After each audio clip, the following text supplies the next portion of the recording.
Let's talk about why emotional control should be something that everybody knows, right? For me personally, I guess I'll tell y'all a little bit of my story. So me personally, growing up as a kid, I was really emotional.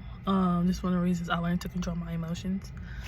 I was really emotional, and I had a lot of people like play on my emotions, like, you know, family, friends, whoever, right? People were playing on my emotions, and I didn't realize it at that time because I was genuinely trying to be like a good person, and at that time I was trying to make everybody happy, right? And in doing that can take a toll on a person, right? So that caused me to be mentally distressed, you know what I mean? It caused me to be depressed, caused me, you know, to want to do a lot of different things.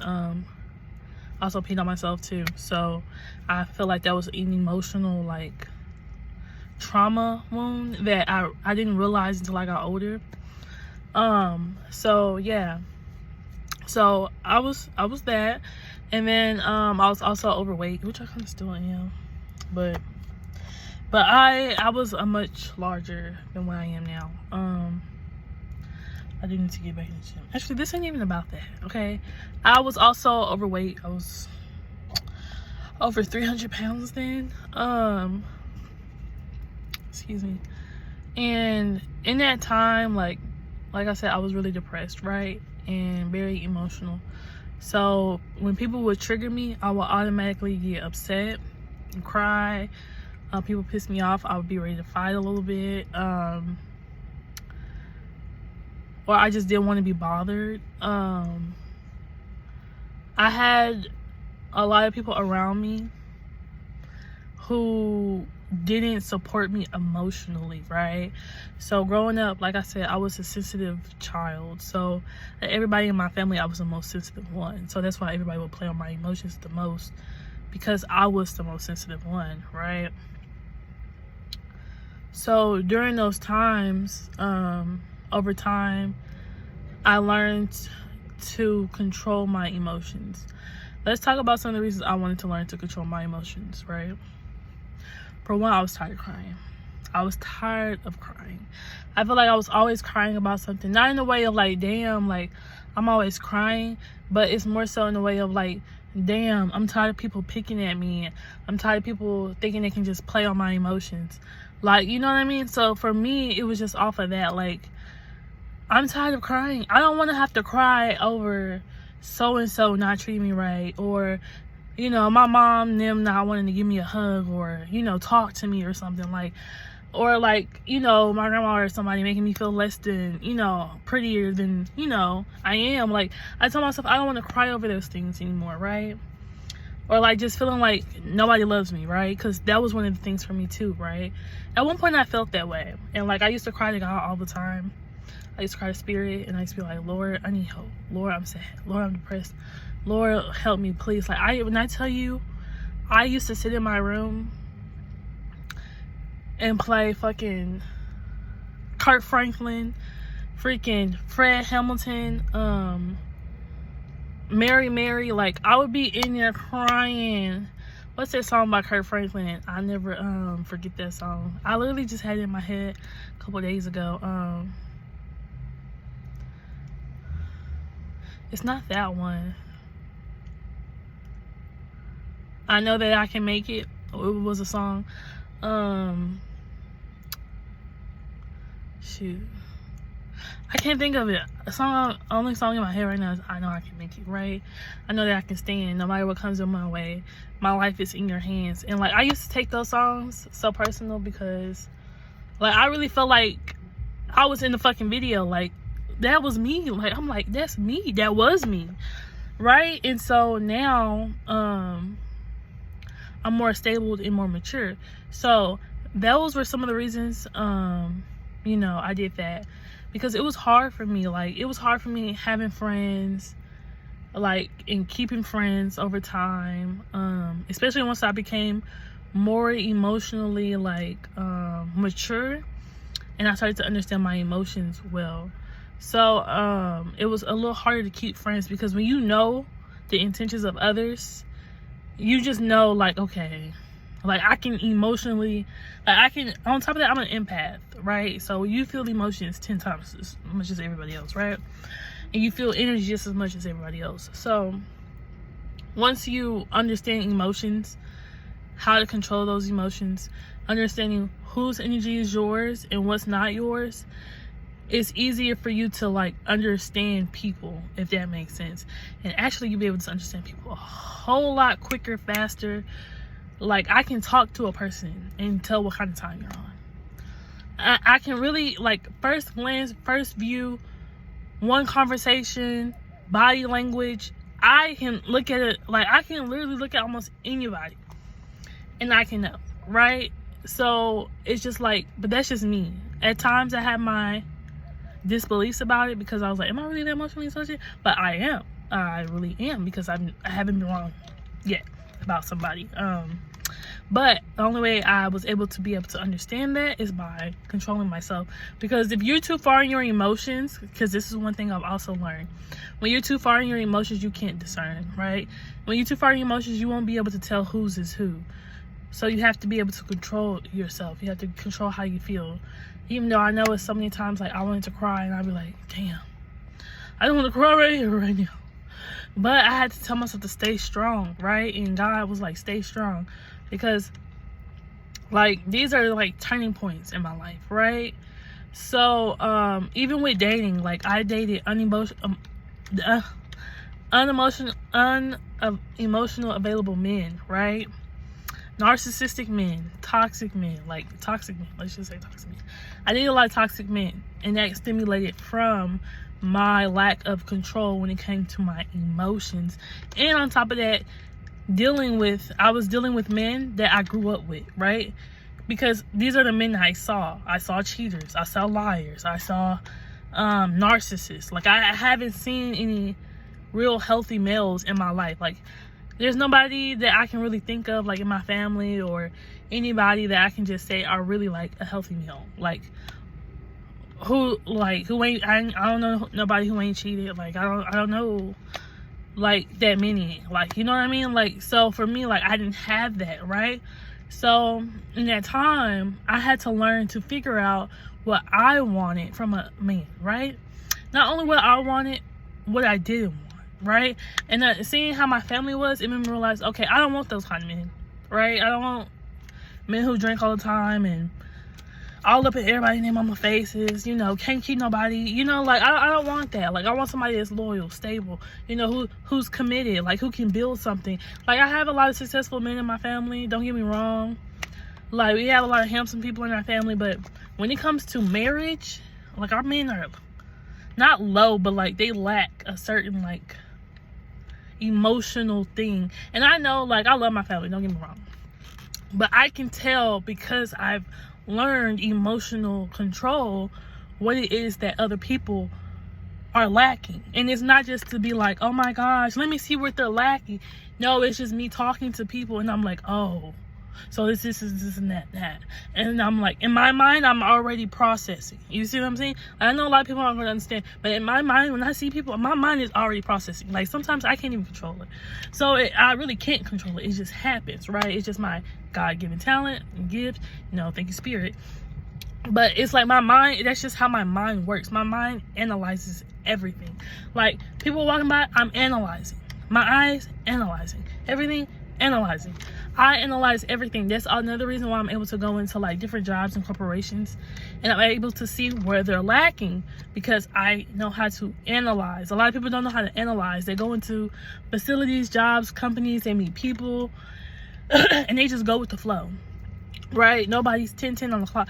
Everybody just goes with the flow. Nobody's actually analyzing and seeing what's going on, how the company's being ran. You know, how are they treating their people? Like, nobody's really analyzing those things, right? We're just thinking $20 an hour, $10 an hour, $15 an hour. You know, let me go get this bread, which is cool. Nothing wrong with getting that bread, right? But you should always look at the environment that you're in, because if you're in a toxic work environment, that can mess up your mind, right? The last job I worked at was so toxic. They want to steal all my ideas. And I know a lot of people don't believe my stories about shit that I go through in life, but I'm dead ass 100%. Like, this is real life, my story. So I worked in a warehouse. The warehouse that I worked at, they didn't want to give me my raise. So it was a temp. They didn't want to give me my raise. I was supposed to get a raise 3 months after I started working there. I left 6 months in and I never got that raise, right?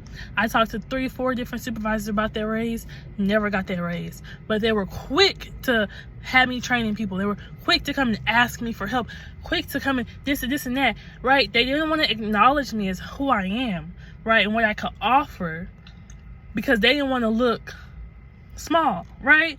Which I understand. I actually don't understand, because a lot of these jobs I've gone to, a lot of managers do some cricket ass shit.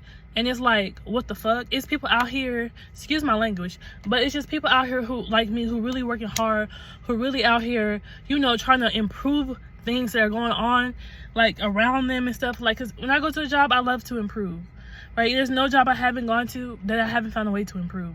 Like, and if I'm not there, then the improvement is gone, because I am the improvement. You get what I mean?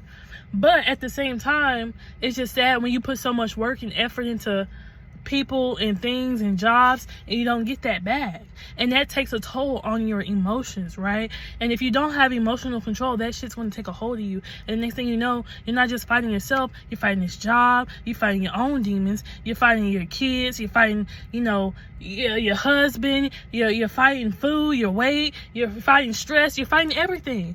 And now you just feel like life just pop, hitting you left, right, you just like, bitch. You trying to duck and dodge, you can't do. You feel like you can, you know. And the next thing you know, your emotions get out of control. You're yelling at everybody. You're pissed off. You're sad. You don't know why. You got all this stuff going on, but it's because you're not analyzing. You're not paying attention to what's going on around you. You're seeking validation within the company who don't really care for you. I had to learn that. Even though I don't care for validation, I care about my work, right? And I love for people to appreciate my work, but my phone died. But what I was saying was, I love for people to appreciate my work, but I realized I need to appreciate my own work. I need to look at my work and say, this is enough for me, regardless what he say, she say, they say. That is enough for me. If I look at it and I say it look good, then it looks the fuck good. If he look at it and he say I don't like it, well, that's his problem. Okay? And that's just me. And that's where I've come to, because over time you realize some people are just not going to change, right? And then if you keep with that same mindset, you're going to forever be in that same emotional loop. So the goal for people, I would say, in this time, is to get out the emotional loop. For me, that was the main goal, an emotional loop. Feeling like I am the victim, feeling like I am the problem. I was never the fucking problem. It was them with their insecurities, you know what I'm saying? Their demons and what they had going on. None of that had to do with me, but because they were treating me a certain way, because they were acting a certain way towards me, I felt emotionally invalid. Like, I felt like I wasn't good enough until I realized I was created to be good enough. I was created worthy. When God put me on this earth, he told me I was worthy.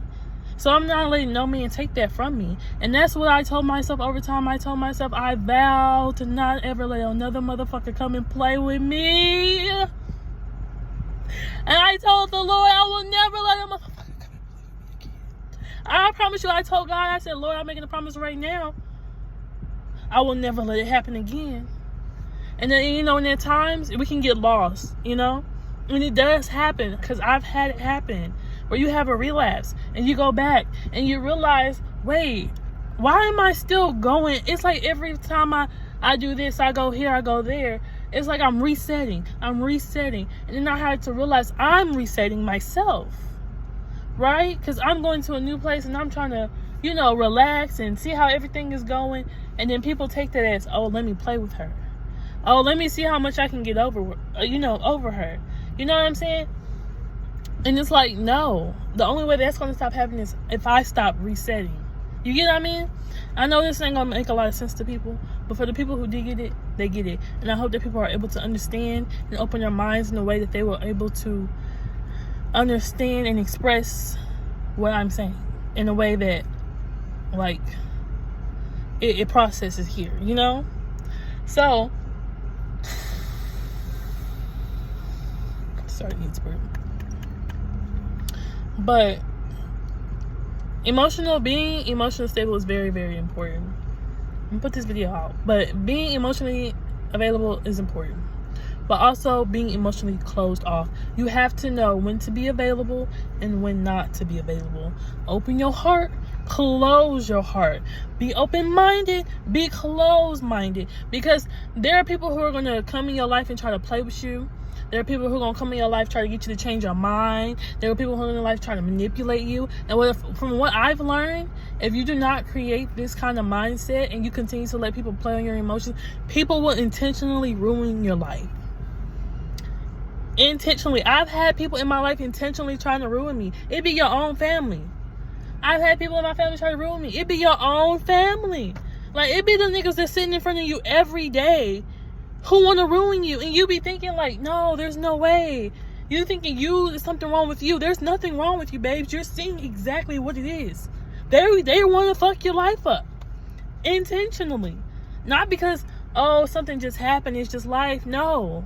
They meant exactly what they did. And I had to realize that for myself. People know what they're doing.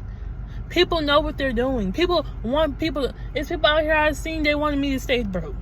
I done seen people out here who wanted me to stay depressed. I done seen people out here who wanted to kick me while I was down, when I didn't feel like shit. And now they can't even come face to face with me because they can't fuck with me.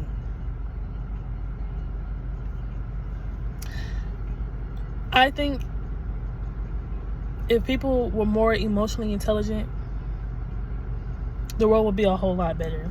Because you will know people's intentions without people telling you their intentions. You will understand people without you needing to keep asking questions and to, figure out how to understand them. And I also learned some people it's not meant for you to understand. Sometimes it's just meant for you to let them sit. It's not meant for you to understand. You need to just let them stand. Let them stand where they're at. Walk the fuck away.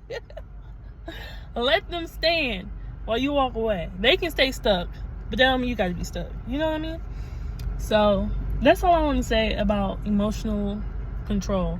But I will go into a deeper video of ways I was able to control my emotions and how I was able to come up out of that. But I just wanted to give this quick video because I just want to put this more stuff like this out there, because I feel like this is what I was called to do, and this is one of the main reasons I started doing social media, is to help people, not just post content. I do love posting content like my day-to-day life, so you'll still see stuff like that.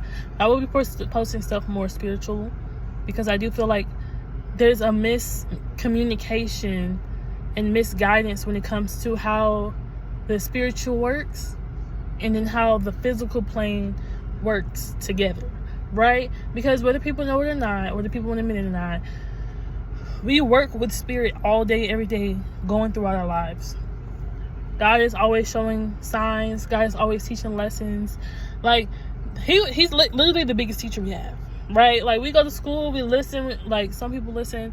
We go to school, we do all that. But when it comes to life won't teach you to balance your spirituality and your physicality.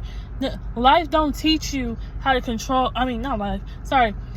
School don't teach you how to have emotional control. School don't teach you how to see a manipulator, right? School don't teach you how to validate your skill. School does not teach you this because they don't want you to know that, okay? And as soon as people realize that, as soon as people will be able to drop the schools. I've never been to college. Don't plan on going to college. I might go to college. Let me not say that. I don't plan on not going to college. No, I don't plan on going to college. But I do plan on still taking classes. I take classes, but I do not go to school. I take classes, but I don't go to school because I'm more of a self-taught person. Most of my teachings, when it comes to spirituality, I'm self-taught. I know a lot of people be like, you can't self-teach. Well, I don't know, because I feel like it's just the modern times where people may feel like you can't teach yourself spirituality. But in reality, you can, because even in the Bible, it says get to know God for yourself, right? So that just shows you right there, like, you can get to know God for yourself. And you don't need people to teach you about spirituality or God in the way that life works. Because if you go through your life, you will start to pay attention. You will see how God works. I had a tough time today. And I was crying a little bit because I just got my phone fixed. I spent almost $200 on that phone, right? And I needed my phone to do some business and stuff. But then I realized, I needed another phone anyways, right? I needed to make a separate account anyways. So I'm not even mad no more. I was a little upset. I was like, Lord, what's going on? But then I realized, like, this is just something that's going to teach me, this lesson is going to teach me, for one, don't put your phone near anything where it's water or any liquids, because I ended up throwing it in some liquid, and it just fucked it all up. But it was already water damaged anyways before that, so it's just more water damage. And then I went to take it to the people, and they told me that it was too much water, so that one was out the door. But that's okay, because I need a new phone anyways, And so even with that just shows you, like, you have to be able to transmute energy as well. Like, I know people are like, how do you turn a negative into a positive? Baby, I done turned plenty of negatives into positives, and I done turned plenty positives into negatives. Because I feel like, for me personally, you have to be able to balance that masculine, feminine energy, and that light and shadow side. And that's another thing about me. I love duality. A lot of people don't have duality because everybody's trying to be one thing. Like, even if you look at people, everybody's like, oh, feminine.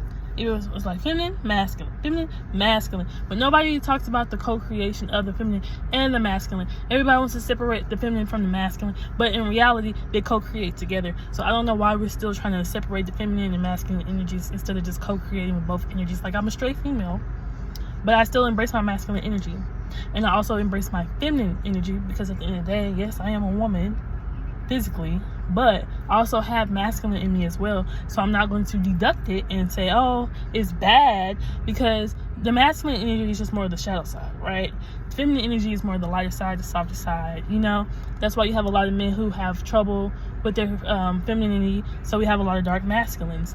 We have a lot of women out here who have trouble with their femininities as well, and that's why they're more masculine, or you say overly masculine. But some women have just been hurt too, and they just haven't been able to restore their energy from all the dark energy. So it just, after time, sometimes it just takes a hold of you, and then your light just becomes consumed by darkness. But one thing about me, I don't care about the darkness. I don't care how dark it gets. I'm gonna see my way through, and I always tell myself that too. So it's just how you view life and your mindset and stuff like that. So that's why I'm putting out this video, even though this video is probably like 20-30 minutes long. I'm putting it on my YouTube, and and I'm gonna post a clip of this on TikTok. So I hope you guys enjoyed this video. I hope this video helped y'all. I'm gonna be putting out more videos like this. I have a whole book from when I was writing all this stuff down. So yes, maybe I need to write a book, I don't know. But anyways, putting all this out. So peace and love you guys, and stay prayed up, okay?